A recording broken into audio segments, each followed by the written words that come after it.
Hello, welcome to our YouTube channel. ഇന്ന് ഞാൻ നിങ്ങൾക്ക് പരിചയപ്പെടുത്തുന്നത് മുരിങ്ങയില കൊണ്ടുള്ള തോരനാണ്. വെറും മുരിങ്ങയില കൊണ്ടുള്ള തോരനല്ല, നല്ല മുട്ടയും ചേർത്തുള്ള മുരിങ്ങയില തോരൻ. ഇങ്ങനെയാണ് കേട്ടോ ഞങ്ങൾക്കിത് ഖത്തറിൽ വാങ്ങാൻ കിട്ടുന്നത്. ഇങ്ങനെ പാക്ക് ചെയ്ത് വെച്ചിരിക്കും. പക്ഷേ ഇത് ഇന്ത്യയിൽ നിന്ന് വന്നിട്ടുള്ള മുരിങ്ങയില തന്നെയാണ്. ഇനി നമുക്കിത് ഓരോന്നായി ഓരോ ഇലകളായി അടർത്തിയെടുക്കാം. അടർത്തിയെടുത്തതിന് ശേഷം ഞാനൊരു 15 മിനിറ്റെങ്കിലും ഉപ്പും വിനാഗിരിയും ഇട്ട് വയ്ക്കും. എന്തെങ്കിലും പ്രിസർവേറ്റീവ്സ് ഒക്കെ ചേർത്തിട്ടുണ്ടെങ്കിലോ എന്ന് ഭയന്നിട്ടാണ് കേട്ടോ അങ്ങനെ ചെയ്യുന്നത്. രാവിലെ അമ്മച്ചി തോട്ടിയും കൊണ്ട് പോയി മുരിങ്ങയില പറിച്ചുകൊണ്ട് വന്ന് തോരൻ വെച്ച് ഞങ്ങൾക്ക് സ്കൂളിൽ തന്ന് വിടും പോലെ അല്ലല്ലോ, ഇത് പാക്ക് ചെയ്ത് വരുന്നതല്ലേ എന്നോർത്തിട്ടാണ്. മുരിങ്ങയിലയുടെ ഗുണങ്ങളെ പറ്റി നിങ്ങളോട് ഞാൻ പറഞ്ഞു തരേണ്ട കാര്യമില്ലല്ലോ.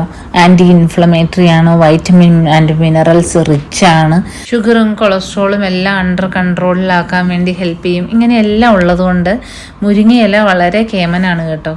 കേമനാണെന്നൊക്കെ പറഞ്ഞാലും ഇത് കഴിക്കാൻ എൻ്റെ കുഞ്ഞുങ്ങൾക്കും വലിയ താല്പര്യമൊന്നുമില്ല. അപ്പം ഞങ്ങളുടെ അമ്മച്ചി ഞങ്ങളെ കഴിപ്പിക്കാൻ വേണ്ടി ചെയ്തിരുന്ന ഒരു ട്രിക്കാണ് ഈ മുട്ടയും ചേർത്തുള്ള തോരൻ. അപ്പം നമ്മളിതിൻ്റെ കയ്പ്പ് രുചിയും അറിയില്ല, മുട്ടയുടെ രുചിയോട് ചേർത്ത് അതങ്ങ് കഴിച്ചു പോവുകയും ചെയ്യും.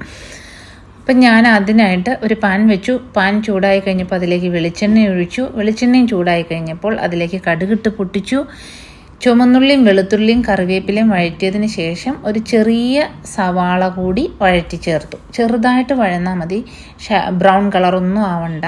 അതിലേക്ക് ഇനി നമുക്ക് ചില്ലി ഫ്ലേക്സ് ആണ് ഞാൻ ഇട്ട് കൊടുക്കുന്നത്, വറ്റൽ മുളക് ചതച്ചത്. അതും ഒരു 1.5 ടേബിൾ സ്പൂൺ ഇട്ട് കൊടുത്തു. എരിവിന് ആവശ്യത്തിന് നിങ്ങൾക്ക് ഉപയോഗിക്കാം കേട്ടോ. അത്രയും ഇട്ട് വഴറ്റിയതിന് ശേഷം ആവശ്യത്തിന് ഉപ്പ് ഇട്ട് കൊടുക്കുക. ആവശ്യത്തിന് ഉപ്പോടെ ചേർത്ത് വഴറ്റിയതിന് ശേഷം നമുക്ക് മുരിങ്ങയില ഇട്ട് കൊടുക്കാം. ഈ മുരിങ്ങയില ഞാൻ കഴുകി വാരി കുറേ നേരം വെച്ചു. വെള്ളമൊക്കെ ഞാൻ ടിഷ്യൂ പേപ്പർ വെച്ച് ഒപ്പിക്കളയാവുന്ന അത്രയും ഒപ്പിക്കളഞ്ഞിട്ടാണ് ഇതിലേക്ക് ഇട്ടിട്ടുള്ളത്. വെള്ളം നല്ലപോലെ റിമൂവ് ചെയ്തതിന് ശേഷം ഇട്ടില്ല എന്നുണ്ടെങ്കിൽ ഈ മുരിങ്ങയില എല്ലാം കൂടി കട്ട കെട്ടിപ്പോവും.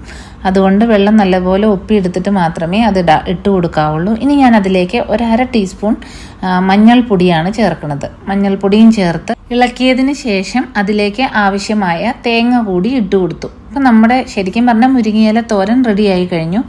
ഇനി നമുക്ക് ഇത് തട്ടിപ്പൊത്തി മൂടി വെച്ച് ഒന്ന് ആവി കയറ്റി ഒന്ന് വേവിക്കാം. ഒരുപാട് വേവൊന്നുമില്ല, പക്ഷെ ഒന്ന് ആവി വരുന്നത് വരെ വേവിച്ച് അത് വെന്തതിന് ശേഷം കണ്ടോ ഇപ്പോൾ ഇത് നന്നായിട്ട് വെന്തിട്ടുണ്ട്. ഇനി ശരിക്കും പറഞ്ഞാൽ ഇപ്പോൾ ഇതൊരു തോരനായി കഴിഞ്ഞു. ഇനി നമുക്ക് ടേസ്റ്റ് കൂട്ടണം, പിള്ളേർക്ക് കഴിക്കാൻ പാകത്തിനൊക്കെ ആക്കാൻ വേണ്ടിയാണ് ഞാൻ ഈ മുട്ട ചേർക്കണം. മുട്ട ചേർത്തില്ലേലും ഒരു കുഴപ്പമില്ല. ഞാനിവിടെ ഒരു 3 മുട്ടയാണ് പൊട്ടിച്ച് ചേർത്തിട്ടുള്ളത്. മുട്ട ചേർത്ത് കഴിഞ്ഞ് കഴിഞ്ഞാൽ അത് നന്നായിട്ട് ഒരു മീഡിയം ഫ്ലെയിമിൽ സ്പീഡിൽ ഇളക്കി കൊടുക്കണം. അപ്പോഴാണ് നമുക്ക് ഈ മുട്ട ചിക്കി പൊരിച്ച മുട്ട പോലെ കിട്ടുകയുള്ളൂ. അങ്ങനെ നമ്മുടെ മുട്ടയും അയണും കാൽഷ്യവും മഗ്നീഷ്യവും vitamins A, C, K, B complex അങ്ങനെ എല്ലാം അടങ്ങിയ ഒരു വേഴ്സറ്റൈൽ വെജിറ്റബിളായ മുരിങ്ങയിലയുടെ കൂടി കൂട്ടിയ ഒരു തോരനും റെഡിയായി കഴിഞ്ഞു. അപ്പം എല്ലാവരും ഇത് ട്രൈ ചെയ്ത് നോക്കണം. നല്ല ടേസ്റ്റുമാണ്, കുഞ്ഞുങ്ങൾക്കും ഇഷ്ടപ്പെടും. കഴിക്കാത്ത കുഞ്ഞുങ്ങൾ പോലും ഇത് ഇഷ്ടത്തോടെ കഴിക്കും. വീഡിയോ ഇഷ്ടമായാൽ കമൻറ്റ് ചെയ്യാനും ലൈക്ക് ചെയ്യാനും സബ്സ്ക്രൈബ് ചെയ്യാനും മറക്കരുതേ. താങ്ക്